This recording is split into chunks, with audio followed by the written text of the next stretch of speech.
Hello, my name is Rowan. Today Robbie is going to read Because You Never Know. This is a true story by Phoenix59 about a ritual between a father who spends time away from home and his daughter. So without further ado, let's begin. So at times, the girl can act very girly. The other day, I suppose I was being my immature self and kept pestering her with jokes. She yelled at me to leave me alone, just go away. So I turned to leave and suddenly she yells out, "Where are you going? Wait!" I stopped and turned around, confused, and she proceeds to leap out of her chair, and with a worried look on her face, gives me a hug saying, "I love you," then makes hand signals to leave her be. Two things came to mind at that moment. I shouldn't bother her when she's doing homework, and a memory for many years ago. As anyone knows who read my journals, I travel a lot for my job. Back when my daughter was around 8 years old, she started a tradition of sorts. As I would head out the door to leave on another trip, she would come running and yelling, wait, don't leave yet, you forgot your hug."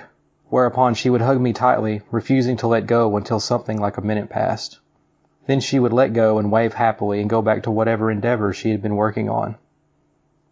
Weeks later, I had a local call a few miles away, and she came running and yelling that I forgot my hug. I told her, chuckling, that I wasn't going very far, and would probably be back shortly. And with a serious look on her face, she looked at me and said, "Well, because you never know." So we hugged and waved goodbye to each other. Before I made 2 steps towards the truck, I suddenly stopped and realized what she had said. Honestly, I don't remember exactly all the things that flew through my mind at that moment. But the one I do remember was what an 8-year-old meant by that. The obvious reason for an adult is easily, yeah, one day someone you love might not walk back in through the door.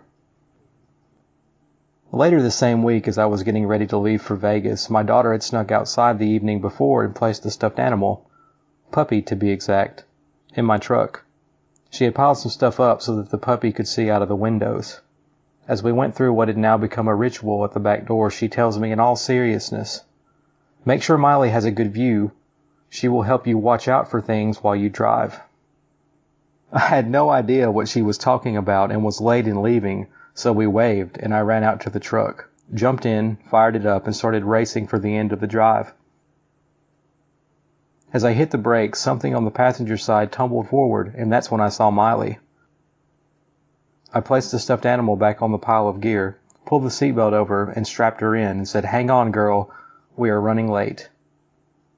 And with that I left for Vegas, with my eyes having a bit of excess water in them. To this day I carry Miley with me on long trips. Why? Because you never know, and having her there helps me avoid trouble on those long drives. Oh, the name Miley doesn't come from Miley Cyrus, but from something my wife had said months before. I have to track my miles, and when I get home after a long trip, she would make sure I gave her the miles before I'd forget. So one evening she got her words mixed up and exasperatedly said, "the Miley thing." I guess that's where my daughter got the name for Miley.